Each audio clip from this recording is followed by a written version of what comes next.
నేను అన్నం రోజు పుల్లల పొయ్యి మీదనే వండుతానండి. కూరలు అయితే ఎప్పుడూ గ్యాస్ మీదే వండుకుంటాను కానీ అప్పుడప్పుడు ఇలా పుల్లల పొయ్యి మీద వండుకుంటే కొన్ని కొన్ని కూరలు చాలా టేస్టీగా అనిపిస్తాయి కదండి. అందుకనే ఇలా చీకటి పడ్డా సరే చికెన్ కర్రీ మాత్రం పొయ్యి మీదనే వండాలనిపించింది. ఇంకా చేపల కూర అయితే చెప్పనవసరం లేదండి. ఎప్పుడు చేపల కూర వండినా కానీ పొయ్యి మీదనే వండుతానన్నమాట. ఇంకా ఈ చికెన్ అయితే బాయిలర్ చికెన్ కాదండి, లేయర్ చికెన్. అందులో గుడ్లు ఉంటాయి కదా, ఆ చికెన్ అన్నమాట.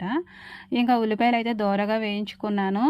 ఆ తర్వాత చికెన్ అయితే శుభ్రంగా కడిగేసి పక్కన పెట్టుకున్నాను, ఒక్క చుక్క నీరు లేకుండా. ఉల్లిపాయలు మొత్తం మగ్గిపోయిన తర్వాత ఈ చికెన్ అయితే ఆ ఉల్లిపాయల్లో వేసి నీరంతా కూడా పోయేంత వరకు మగ్గిస్తానండి. ఇలా మగ్గించేటప్పుడు అయితే నాకు నేనుగా ఇన్స్టెంట్గా తయారు చేసుకుంటానండి. అప్పటికప్పుడు అల్లం వెల్లుల్లి పేస్టు అది కచ్చా పచ్చాగా అయితే దంచుకొని అదైతే కొద్దిగా వేసుకుంటాను. అల్లం క్వాంటిటీ తక్కువ, వెల్లుల్లి క్వాంటిటీ అయితే ఎక్కువ తీసుకుంటానండి. అల్లం మరీ ఎక్కువగా వాసన వస్తే కూర అంతగా బాగున్నట్టు అనిపించదు. అందుకని ఈ పేస్ట్ వేసిన తర్వాత నీరంతా మగ్గిపోయి నూనె మాత్రమే ఉంటుంది చూడండి. అప్పుడైతే ఉప్పు టేస్ట్కి సరిపడగా, అలాగే కారం కూడా వేస్తాను. కారం అయితే నేను నాన్ వెజ్లో కాస్త ఎక్కువే వేసుకుంటానండి.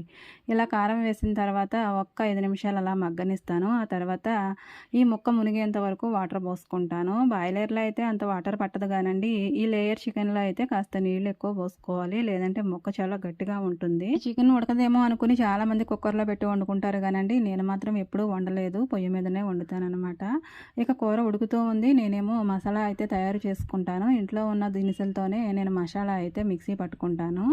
ఆల్రెడీ కొంచెం ఉంది, దారం ఇంట్లో తయారు చేసుకున్నదేనండి. ఇక దాని జతకి కొంచెం అయితే తయారు చేసుకున్నాను మసాలా. కూర సగం ఉడికింది అనుకున్నప్పుడైతే ఈ గుడ్లు శుభ్రంగా కడిగి ఉంచుకున్నానండి, వాటిని వేసేసాను. ఆ తర్వాత ఒక పెద్ద సైజు బంగాళాదుంప తీసుకుని దాన్ని పెద్ద పెద్ద ముక్కలను అయితే కట్ చేసుకుని వాటిని కూడా వేసుకున్నాను. ఈ చికెన్లో అయితే నేను ఎప్పుడు వండినా కానీ బంగాళాదుంప అనేది వేస్తాను. ఎందుకంటే నార్మల్గా మనం బంగాళదుంప కూర వండుకుంటే ఆ టేస్ట్ వేరండి. ఇలా చికెన్లో ఉడికించుకుంటే ఈ చికెన్ ఫ్లేవర్ అంతా కూడా బంగాళదుంపలకైతే పట్టి ఆ దుంపలు మరింత టేస్ట్గా అనిపిస్తాయండి.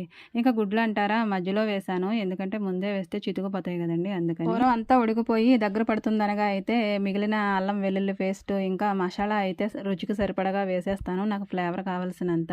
నాన్ వెజ్ వండేటప్పుడు అయితే కారం కానీ మసాలా కానీ అస్సలు కాంప్రమైజ్ అవనండి, సరిపడా వేసేస్తాను. అప్పుడప్పుడు తింటాం కదండి, డైలీ తినం కదా. అందుకని ఈ మసాలా వేసే దగ్గర అయితే అస్సలు ఆలోచించను అనమాట. మసాలా వేసిన తర్వాత పొలంలో ఊరికే మండిపోతూ ఉన్నాయండి, వాటిని అయితే మొత్తం తగ్గించేశాను. అలా నొప్పుల సెగ మీద అయితే కూర అలా మగ్గుతూ ఉంటే టేస్ట్ మరింత ఎక్కువ అవుతుందండి. ఇక లాస్ట్కి వచ్చేసింది అనమాట, కూర ఉడికిపోయినట్టే. ఇదైతే వేడివేడి అన్నంలో వేసుకుని తిన్నా, ఇంకా మనకి ఇష్టం జొన్న రొట్టెలైనా అవ్వచ్చు, చపాతీలైనా అవ్వచ్చు, దేనిలో వేసుకున్నా సూపర్గా ఉంటుందండి టేస్ట్ అయితే.